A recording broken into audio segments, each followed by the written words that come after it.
Friends আসসালামু আলাইকুম, welcome education job news channel. বর্তমানে বাংলাদেশ পুলিশ কনস্টেবল নিয়োগ কবে আসবে এই বিষয়টা জানার জন্য আপনারা অনেকেই কমেন্ট করতেছেন। সো আজকের এই ভিডিওতে আমি আপনাদেরকে এই বিষয়টা জানানোর চেষ্টা করব। সো ভিডিওতে এখন একটা লাইক দিবেন, চ্যানেলটি সাবস্ক্রাইব করবেন।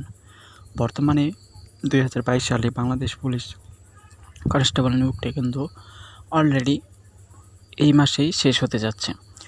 তো নতুন যে নিয়োগ এটা কিন্তু আপনারা অনেকেই কমেন্ট করতেছেন যে কবে আসবে। তো নতুন নিয়োগটা আসার জন্য বাংলাদেশ পুলিশ কনস্টেবল আপনারা জানেন যে প্রতি বছরে সাধারণত বাংলাদেশ পুলিশ কনস্টেবল নিয়োগ দিয়ে থাকে। তো যেহেতু এই বছরের ফেব্রুয়ারি মাসে কনস্টেবল নিয়োগ দেওয়া হয়েছে, তো পরবর্তী নিয়োগ কিন্তু আবারও দেওয়া হবে। সো এটাই কিন্তু কিছুটা সময় লাগবে পরবর্তী সার্কুলারটা প্রকাশ হতে। যেহেতু ভাইরাসের কারণে দীর্ঘ 2 বছর কোনো সার্কুলার প্রকাশ হয়নি, এজন্য কিন্তু বলা হচ্ছে এবছর কিন্তু নিয়োগটা আবার আসতে চলেছে এবং এখানে কিন্তু 10,000 একটা বিশাল নিয়োগ কিন্তু আসবে। তো যদিও জানুয়ারি মাসে একটা নোটিশ প্রকাশিত হয়েছিল বাংলাদেশ পুলিশে 10,000 কনস্টেবল নিয়োগ হবে, তো ওই সার্কুলারটা কিন্তু এখন পর্যন্ত প্রকাশিত হয়নি।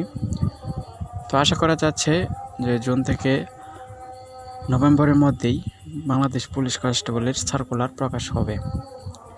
এবং যেহেতু নতুন একটা সার্কুলার কিছুদিন আগে প্রকাশিত হয়েছে, তো এই জন্য সার্কুলারটা প্রকাশ হতে আরও একটু বেশি সময় লাগতে পারে।